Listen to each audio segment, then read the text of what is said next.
இந்த வீடியோ போடுறதுக்கு முன்னாடி ஒரு விஷயத்தை ரொம்ப கிளியராக சொல்லிக்கிறேன். யாருடைய பர்சனல் லைஃப்லையுமே தலையிடுறதுக்கு நமக்கு எந்த ரைட்ஸுமே கிடையாது. பட் ஆனால் அவங்க எப்போ இதை வந்துட்டு சமூக வலைத்தளத்தில் ஓப்பனாக ஒரு ஸ்டேட்மெண்ட்டாக கொடுத்தாங்களோ அப்போ அதை பற்றி பேசலாம் அப்படின்ற உரிமையை அவங்களே தான் கொடுத்துட்றாங்க.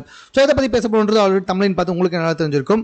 ஆர்த்தி ரவி அண்ட் ரவி மோகன், ஸோ இவங்க ரெண்டு பேருக்குள்ளேயும் இருக்க பிரச்சனை மறுபடியும் பூதாகரமாக முளைச்சிருக்கு. ஆனால் இதுக்கு காரணம் வந்துட்டு புள்ளையா சொல்லி போட்டு ஆரம்பிச்சது நம்மளுடைய கண்டிப்பாக ஜெயம் ரவி தான், சாரிங்க ரவி மோகன் தான். ஸோ என்ன மேட்ரு அப்படின்னு சொல்லி பார்த்தீங்கன்னா, ஐசாரி கணேஷ் மகள் திருமணத்துக்கு ரவி மோகன் வந்துட்டு கலந்துகிட்டு இருக்காரு. தனியா போயிருக்க வேண்டியதானே.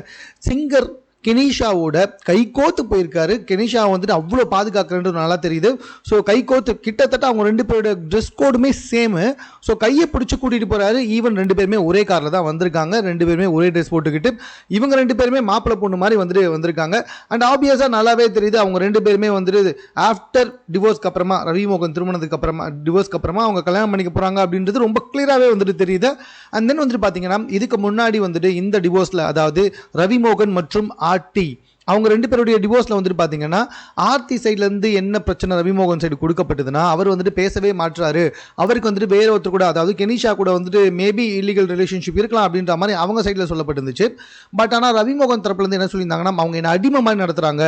ஸோ என்னை வச்சு நிறைய படம் எடுத்து அவங்க அம்மாலாம் காசுலாம் பார்த்ததுக்கு அப்புறமா கூட என் பேங்க் பேலன்ஸில் எதுவுமே வரல, என்னை வச்சு முழுக்க முழுக்க பயன்படுத்திக்கிட்டாங்க, காசுக்காக தான் என்னை யூஸ் பண்ணாங்க, அப்படி இப்படின்லாம் வந்துட்டு சொல்லிட்டு இருந்தாங்க. பட் இப்போ ஆர்த்தி ரவி என்ன சொல்கிறாங்கன்னா, நானே இந்த வீட்டை விட்டு வெளியே போகிற நிலைமையில இருக்கேன் அப்படின்னு சொல்லிட்டு. பட் ஆனால் இந்த இடத்துல ரவி மோகன் சொன்னதையும் யோசிக்கணும். ஏன்னா அது அவருடைய வீடு தான், அவர் கட்டின வீடு தான், அவர் வாங்கின வீடு தான். அதில் தான் வந்துட்டு ஆர்டி இப்போ வரைக்கும் இருக்காங்க. அதுலேருந்து தான் வந்து ரவி மோகனை வெளியே அனுப்பிச்சிட்டாங்கன்னு சொல்லிட்டு அவர் ஏற்கனவே ஒரு புகார் சொல்லியிருந்தாரு. அதனால தான் அவர் வந்துட்டு கேஸ் ஃபைல் பண்ணாரு. ஸோ இப்போ அதனால வந்து இவங்க வெளியே போகிற மாதிரி இருக்காங்களா அப்படின்ற மாதிரி சொல்ல வந்திருக்காங்க. சரி, இப்போ இந்த ஸ்டேட்மெண்ட்டில் என்ன மேட்டர் தெரியுமா சொல்லியிருக்காங்க. அதாவது வந்துட்டு, இதனால் வரைக்கும் நான் அமைதியாக இருந்தேன், ஆனால் இப்போ நான் இந்த ஸ்டேட்மெண்ட்டை வெளியிடுறது வந்துட்டு எந்த ஒரு பரபரப்பை ஏற்படுத்துறதுக்காகவோ பழிவாங்கிறதுக்காகவோ கிடையாது. ஆனால் இப்போ உண்மை வந்துட்டு வெளிச்சத்துக்கு வந்திருக்கு. ஸோ இந்த வழிகள் வந்துட்டு உங்களுக்கும் பட்டாதான் தெரியும், என்னுடைய வழி வந்துட்டு உங்களுக்கும் வந்துட்டு புரிய வரும் அப்படின்ற மாதிரி வந்துட்டு சொல்லியிருக்காங்க. நான் இந்த இடத்த மனைவியெல்லாம் பேச வரல, ஒரு தாயாக தான் பேச வந்திருக்கேன்.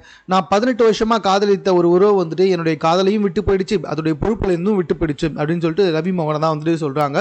இதுக்கப்புறமாவும் நான் பேசுறேன்னா அது எதுவுமே சரியா இருக்காது. அது மட்டும் இல்லாமல் பத்திரிகை ஊடகங்களுக்கு ஒரு சின்ன வேண்டுதலை விட்டுடுறேன். நான் இப்போ வரைக்கும் வந்துட்டு அவருடைய எக்ஸ் ஒய்ஃப்லாம் கிடையாது, ஒய்ஃப் தான். இன்னும் எங்களோட கேஸ் வந்துட்டு கோர்ட்டில் இருக்குது.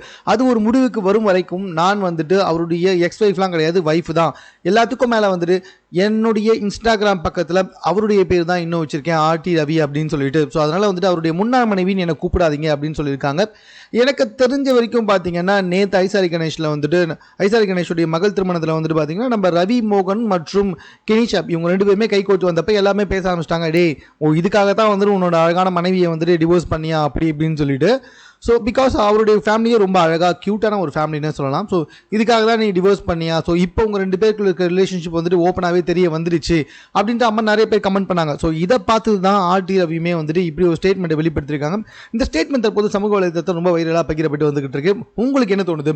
ரவி மோகன் தரப்பில் தப்பு தோணுதா, இல்லைனா ஆர்டி ரவி தரப்பில் தப்புன்னு தோணுதா? இதை பற்றி இப்போ பேசலாம். பிகாஸ் அவங்க தான் இதை வந்துட்டு ஓப்பனாக பப்ளிக்கில் கொண்டு வராங்க, ஸ்டேட்மெண்ட்லாம் கொடுக்குறாங்க, ஒரு பெரிய விஷயத்த வந்துட்டு பேசிகிட்டு இருக்காங்க. ரவி மோகனும் வந்துட்டு ஓப்பனாகவே வந்துட்டு கை பிடிச்சி கூட்டிகிட்டு போயிட்டு இருக்காரு. ஸோ மேபி அவங்களே இந்த பெர்மிஷன் நம்மளுக்கு கொடுத்ததுக்கப்புறமா தாராளமாக வந்துட்டு பேசலாம் அப்படின்ற மாதிரி தான் எனக்கு தோணுச்சு. அதனால தான் இந்த வீடியோ வெளியிடுறேன். ஸோ உங்களுக்கு என்ன தோணுது கமெண்ட் தெரியப்படுத்துங்க. மேலும் இது போன்ற செய்திகளை கூட தெரிந்து கொள்வதற்கு நம்ம சென்னை சேனலை சப்ஸ்கிரைப் பண்ணுங்கள்.